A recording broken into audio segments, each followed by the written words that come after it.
Isipin nyo to, Noche Buena na, ang pinakamalaking gabi ng taon.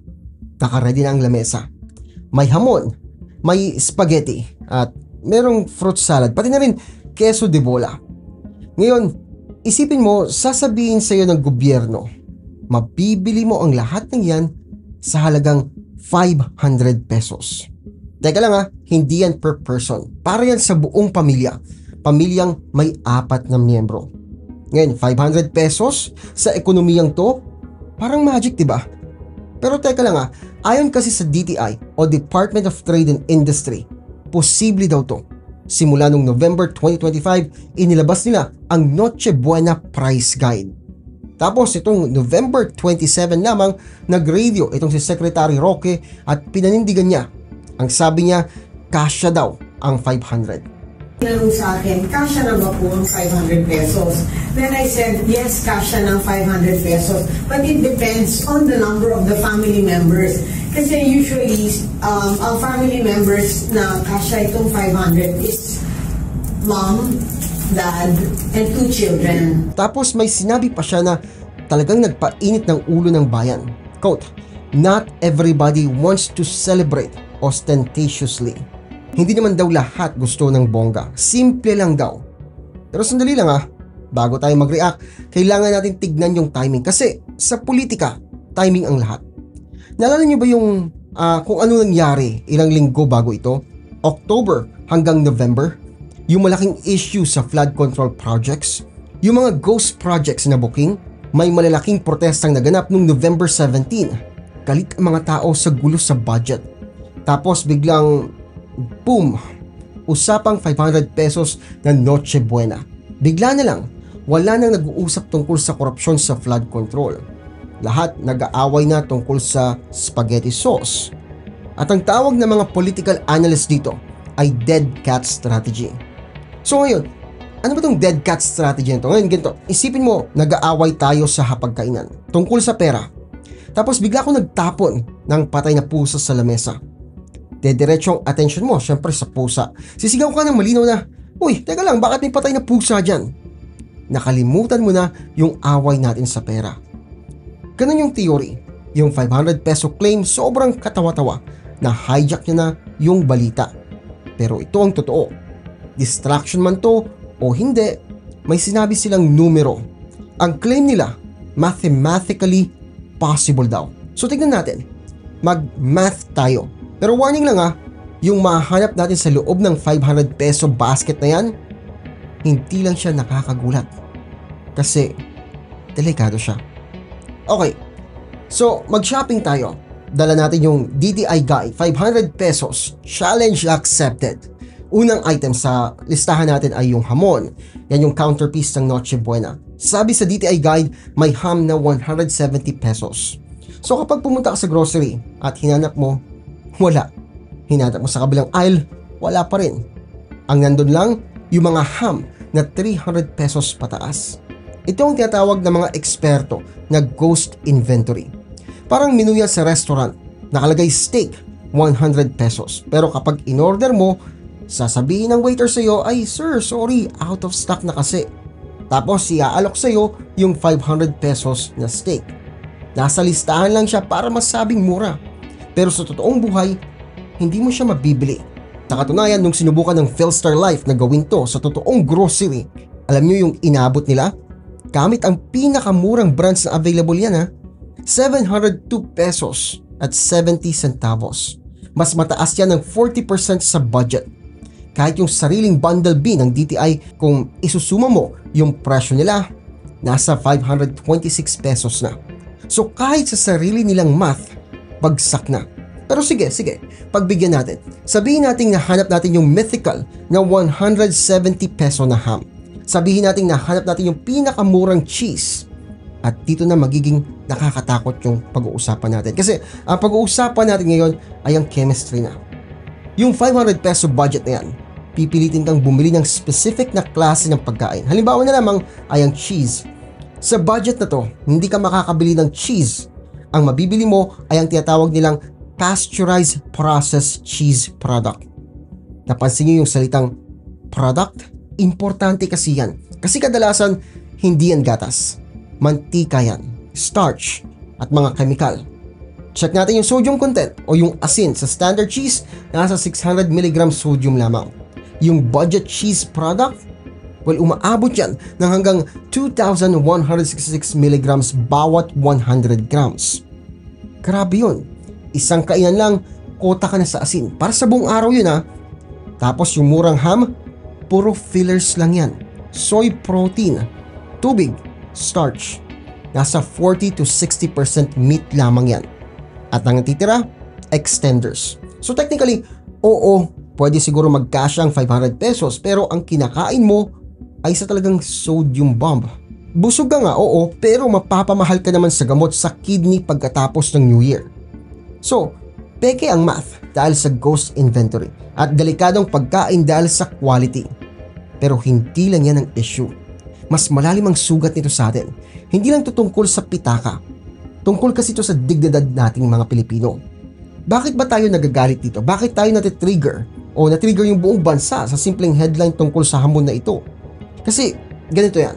Sa kultura natin, ang Noche Buena ay hindi lamang simpleng hapunan. Ritual ito ng dignidad.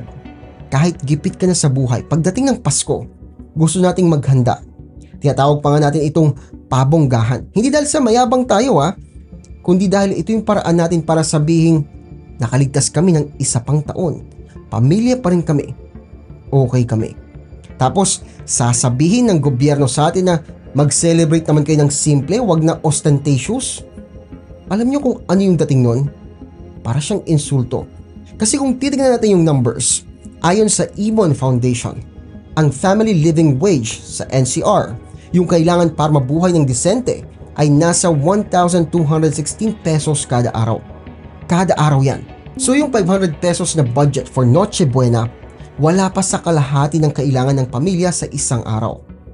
Ang tawag ng mga sociologists dito ay economic gaslighting. Alam mong mahal ang bilihin, nararamdaman mo yan sa bulso mo, tapos sasabihin sa iyo ng otoridad, well, hindi, mura lang yan, diskarte lang, kulang ka lang diskarte. Kaya minsan napapaisip ka ako ba yung mali? Ako ba yung magastos? Pero hindi hindi maitatanggi ang realidad. Tinumbok nga ito ni Bianca Gonzalez ng Perpeng. Sabi niya sa tweet niya, isipin niyo yung laki ng portion. Sa 500 pesos para sa 4 na katao, ang hamon tig 125 grams na lang kayo. Parang 2 manipis na hiwa na lang yan.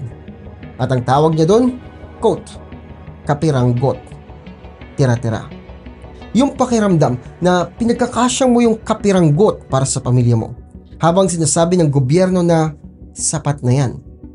Yan yung masakit. Yan yung hiya. Tinatamaan ito ang sentro ng dignidad natin. At kapag ininsulto mo ang kultura, lumalaban ang kultura. Ngayon tignan nyo ang nangyari sa social media. Sa halip na mag-riot sa kalsada, ginawa nating sandatang ibang bagay. Humor, ang malulupit na memes.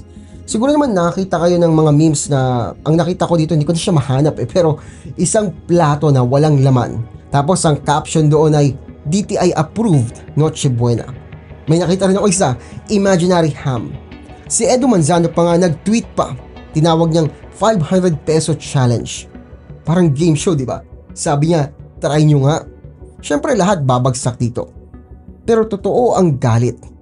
Tinanong nga ni Representative Terry Ridon ang tanong na iniisip nating lahat. Quote, sa anong planeta kasya yung 500? Tinawag itong misinformation ng mga labor groups. Tinawag nga pa nga itong propaganda ng mga think tank. Pero yung pinakamasakit dito, yung tawanan. Kasi kapag tinatawanan ng tao ang math ng gobyerno, nawawala yung respeto, nawawala yung authority. Nagiging joke na lang. Pero itong twist, kasi hindi nagbibiro ang DTI. Seryoso sila. Kaya ang tanong, bakit? Bakit nila nilabas to? Sadya bang niloloko tayo? O tanga lang talaga gumawa ng math? Chinek natin yung records, o chinek ko yung records. At ang nahanap ko ay magpapaliwanag sa lahat. Okay, maging patas tayo. Masababa si Secretary Roque? Siguro hindi naman. Pero out of touch ba siya? Well, for context, bago siya pumasok sa politika, itinatag niya yung kamiseta, yung fashion brand. Matagumpay siyang negosyante, kaya may valid na kritisismo na baka lang hindi niya alam ang presyo ng hamon sa palengke. Yung Marie Antoinette factor yan. Let them eat cake.